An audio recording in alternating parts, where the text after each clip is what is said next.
Voilà, elle va vous incliner vers la pleine réalisation du plan de Dieu sur vous. Alors après ce moment de recueillement que vous allez prendre, peut-être que vous allez changer d'avis pour cette décision,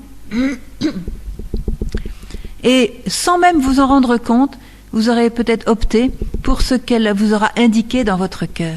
C'est très très beau comment Marie travaille.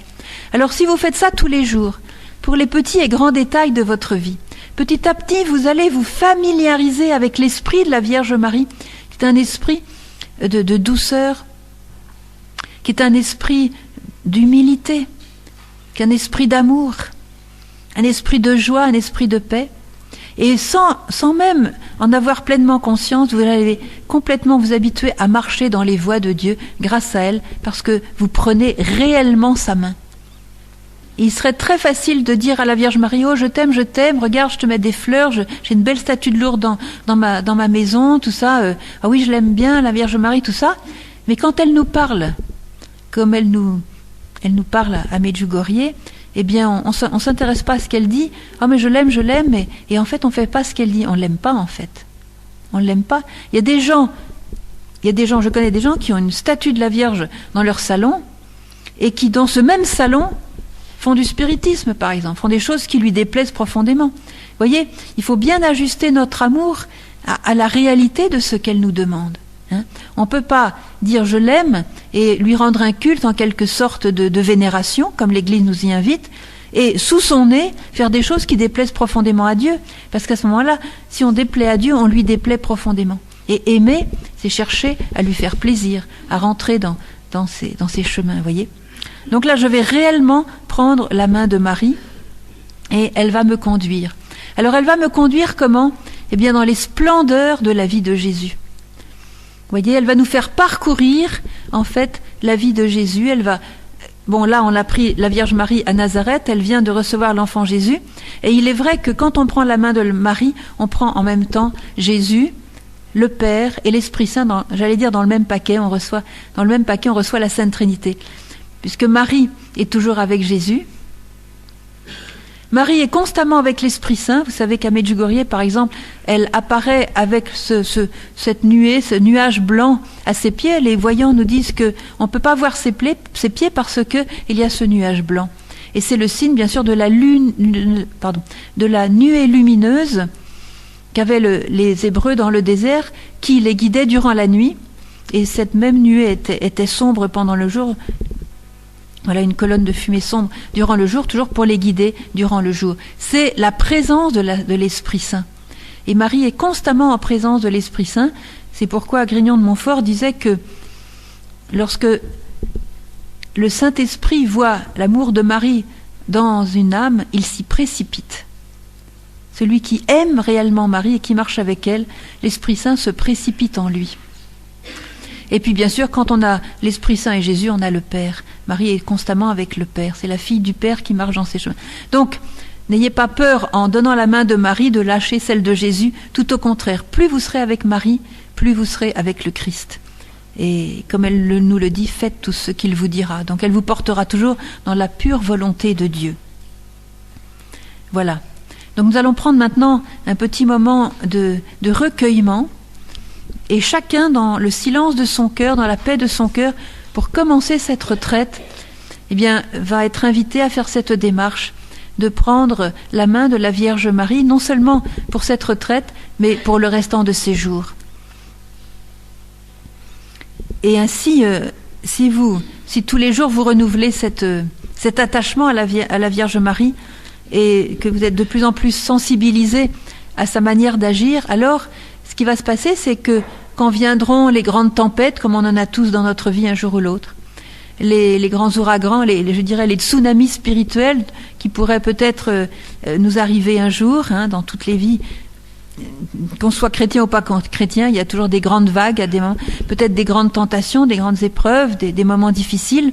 Eh bien, au lieu de flotter dans l'air comme font les feuilles des arbres au moment de l'automne, à droite, à gauche, comme ça, sans savoir très bien où on va, on est en flotte, comme beaucoup de gens aujourd'hui flottent, sans direction.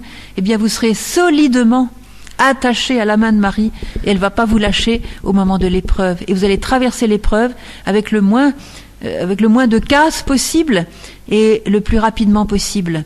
pour vraiment continuer votre chemin sur un chemin de sécurité, un chemin de lumière. Passerai-je un chemin de ténèbres? Ton bâton, ta houlette sont là qui me consolent. Selon le psaume 23, le Seigneur est mon berger, je ne manque de rien. Alors avec la main de Marie, vous marchez dans les chemins qui quelquefois sont un petit peu obscurs. Vous marchez tout droit et vous arrivez au but. Voilà, elle connaît la direction, elle connaît le but. Et elle nous l'a dit à Medjugorje, chers enfants, n'oubliez pas que le but de votre vie, c'est le ciel. Pensez au ciel, chers enfants. Alors avec la main dans la main avec elle, bien sûr, nous pensons au ciel. Voilà, je vais vous inviter à fermer les yeux. Vous êtes donc à Nazareth, dans la maison de Marie. Et vous la voyez resplendissante de joie, resplendissante de beauté. Laissez-vous fasciner par sa beauté et répondez à son appel, puisqu'elle dit à chacun de nous, « Donne-moi ta main, laisse-moi te conduire vers mon Fils. Je suis ta mère, je veux te guider sur ton chemin de sainteté. Donne-moi ta main. »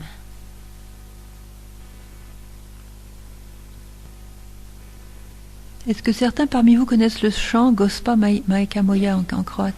Oui? Je reconnais là les pros de Medjugorje. Gospa Majka Moja, Kraljica mira. Gospa Majka Moja, Kraljica mira. Gospa Majka moja ti. Gospa Majka moja ti. Marie, ma mère, reine de la paix. Marie, ma mère, reine de la paix. Reine de la paix, Marie, Marie, tu es ma mère. Reine de la paix, Marie, Marie, tu es ma mère. Merci d'avoir pris la main de Marie. Vous ne serez pas déçus du voyage, comme on dit, et elle vous la tiendra jusqu'au jour où elle viendra vous prendre pour vous emmener vers Jésus, au dernier jour. Et comme elle l'a dit elle-même, chers enfants, ceux qui s'abandonnent complètement à moi, ils ne sentiront pas le passage entre cette vie et l'autre vie, car ils vivront déjà la joie du ciel dans leur cœur sur la terre. Et plus nous nous abandonnerons à Marie, à ses chemins, plus il lui sera facile de nous emmener directement au dernier jour vers celui qu'elle aime tant et que nous aimons tant aussi. Je vais vous inviter maintenant à continuer un petit peu notre chemin avec elle. Et comme nous le savons, la Vierge nous conduit, nous révèle Jésus et nous conduit dans les profondeurs de la connaissance du Christ. Et on va brûler beaucoup d'étapes. On va maintenant, après avoir vécu Nazareth et un petit peu Aïn Karem, la visitation de la Vierge Marie et sa présence à nos côtés sur cette marche de la vie, je voudrais maintenant nous laisser emmener par elle à Jérusalem. Et à Jérusalem, nous allons regarder Jésus ressuscité.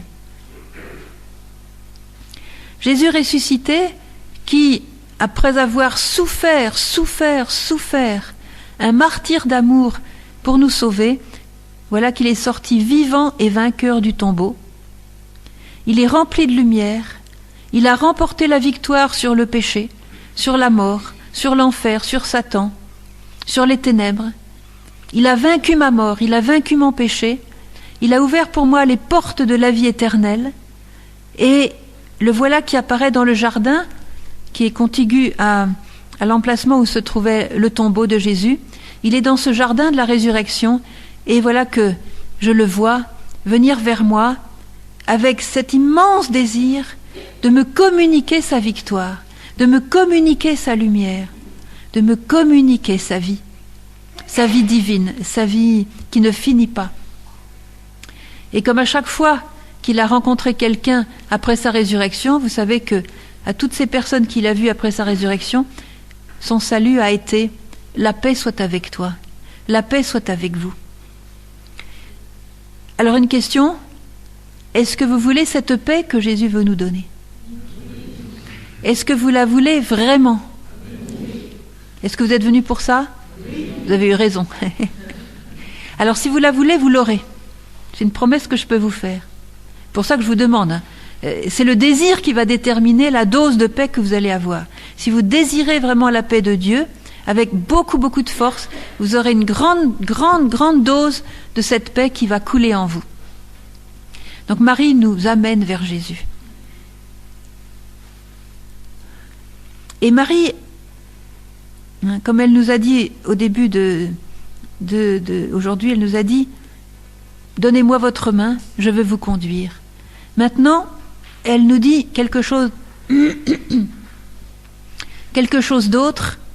En nous présentant à Jésus, son Fils, elle nous crie « Laissez-le entrer. Ouvrez votre cœur. Ouvrez la porte de votre cœur. Laissez-le entrer. »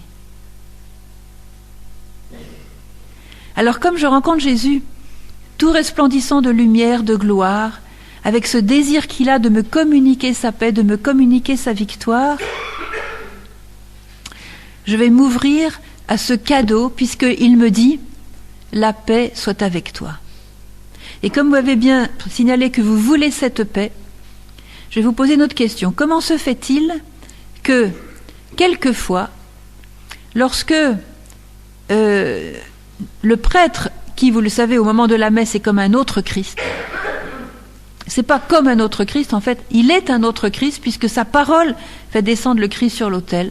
Et lorsqu'il nous dit, durant la messe, « La paix soit avec vous », c'est comme si Jésus était là, dans le jardin de la résurrection, pour nous dire lui-même, « La paix soit avec vous ». Il n'y a rien de moins dans ce que le prêtre nous donne à la messe. Alors ma question, comment se fait-il que parfois, on sort de la messe avec les mêmes galères intérieures, les mêmes tourments, le même manque de paix, les mêmes conflits, les mêmes impossibilités de pardonner, etc., etc. Alors qu'on a reçu la paix de Dieu. Comment est-ce que vous expliquez ça? Qu'est-ce qui n'a pas marché? Qu'est-ce qui a cloché pour que cette paix de Dieu ne soit pas rentrée en moi? Comme le dit le Seigneur, quand vous entrez dans une maison, dites « paix à cette maison ». Et si ceux qui sont là sont dignes de votre paix, ils vont la recevoir, mais s'ils ne sont pas dignes, la paix va revenir sur vous. Alors combien de fois le prêtre nous dit « la paix soit avec vous » et en quelque sorte la paix rebondit et repart sur le donateur. Comment ça se fait qu'elle ne soit pas pénétrée complètement en nous? Notre cœur n'était pas assez ouvert, oui, à la grâce. Oui. On va bien expliquer parce que vous allez voir qu'en décortiquant toute cette réalité, vous allez comprendre pourquoi vous n'avez pas toute la dose de paix que vous pourriez avoir, comment il est si facile de perdre la paix, et surtout comment s'ouvrir assez pour recevoir cette paix. On va décortiquer bien précisément parce que la vie chrétienne, c'est très concret et très simple. Quand Jésus nous dit en fait « la paix soit avec vous », bien sûr il a parlé en hébreu, il a parlé à Marie de Magdala en hébreu, il a parlé aux autres Maries qui étaient là aussi dans le jardin, il a parlé aux apôtres, aux disciples, quand ils étaient réunis dans le cénacle, etc. Quand il dit « la paix soit avec vous », en fait il prononce le mot « shalom ». Et j'aime beaucoup expliquer le mot « shalom » parce que ça nous ouvre des horizons insoupçonnés. En réalité, le shalom n'est pas ce que l'on croit lorsqu'on prend le mot paix, je dirais, au ras des marguerites du sens habituel. Le shalom n'est pas l'absence de conflit. Le shalom n'est pas quand tout va bien, quand il n'y a pas de guerre, quand nos ennemis sont loin, qu'on peut prendre ses pantoufles et regarder sa petite télé, qu'on n'est pas dérangé. Le shalom, c'est pas fiche-moi la paix. Non, le shalom a une dimension extraordinaire. Le shalom veut dire, je vous explique pas tous les petits détails des lettres hébraïques, etc. Mais le sens principal du mot shalom, il y en a d'autres, c'est la complétude. Celui qui a le shalom, c'est un être qui est complet. Je vous donne un exemple. Celui qui est rempli, c'est-à-dire celui qui n'a pas de vide en lui-même. Quand l'ange a dit à Marie, tu es pleine de grâce, c'est comme s'il avait dit en quelque sorte, tu as le shalom. Tu as complètement le shalom. Il n'y a pas de vide en toi, il n'y a pas de trou, il n'y a pas d'espace, voilà, il n'y a pas de vide d'air. Hein. Prenez ce verre. Hein. Si je remplis ce verre, je veux dire, ce verre a le shalom, il est rempli. Il n'y a pas d'espace vide, il n'y a pas 1 centimètre cube de vide en lui. Il est complet, il est rempli, ce verre a le shalom. Si ce verre est vide, comme c'est le cas là, ce verre n'a aucun shalom, il est vide. Si bien que le contraire du shalom, c'est pas la guerre, c'est le vide. Certes, le vide attire la guerre. On va voir pourquoi. Hein, la nature n'aime pas le vide, on dit. Hein. Donc quand il y a du vide, il se remplit vite avec des choses qui ne sont pas bonnes. Hein, comme le dit Jésus dans l'Évangile, Satan erre par les lieux arides, cherchant où habiter, où demeurer, et quand il voit que la maison est vide, il y rentre. Donc le vide est une chose haïssable. Or la Vierge nous dit, chers enfants, vous avez des vides en vous-mêmes. Ne gardez pas ces vides. Chers enfants, remplissez ces vides avec la prière. Alors là, je fais un petit flashback sur la création et sur le Créateur, parce qu'il nous faut toujours garder en mémoire la manière extraordinaire et divine avec laquelle nous avons été créés et le pourquoi de notre séjour sur la terre. N'oubliez pas que, comme les Écritures nous l'enseignent, nous avons été créés à l'image et comme à la ressemblance de Dieu. Et Dieu a créé notre cœur de telle manière que notre cœur est capable de contenir Dieu dans toutes ses dimensions.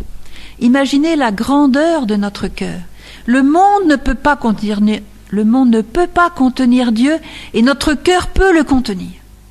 Notre cœur a été créé, il est le tabernacle du Dieu vivant. Vous êtes les temples de Dieu.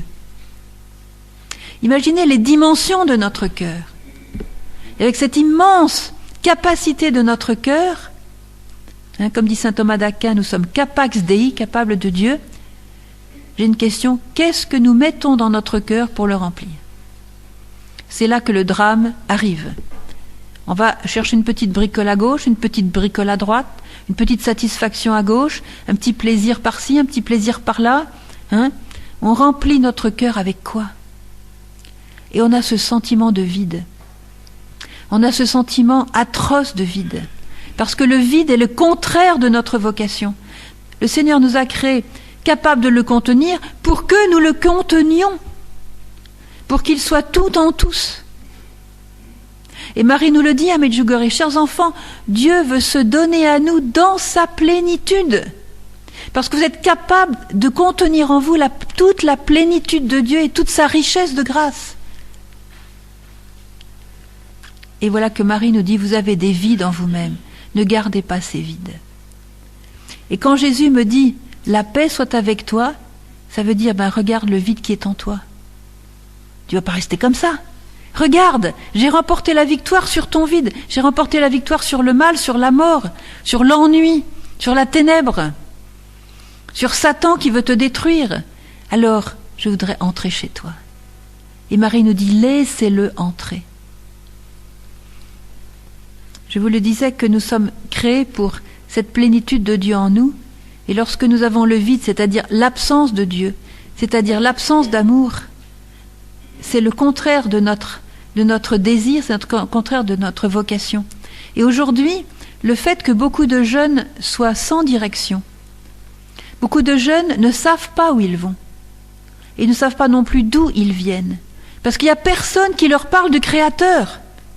Quels sont les parents qui, dès l'enfance, expliquent aux petits avec toute cette joie, tout cet enthousiasme, en se promenant dans la nature, tu vois cet arbre, c'est Dieu qui l'a fait, c'est Dieu qui l'a créé, c'est Dieu. Ça a commencé par une toute petite graine qui est tombée en terre, et puis cette petite graine a germé, a poussé, puis tu vois, c'est devenu une petite plante, et puis ça a grandi, avec le soleil, avec la pluie, avec l'hiver, avec l'été. Au printemps, il y a les feuilles qui viennent, et puis il y a les fleurs, il y a les fruits. C'est Dieu qui a créé tout ça, et Dieu aussi t'a créé.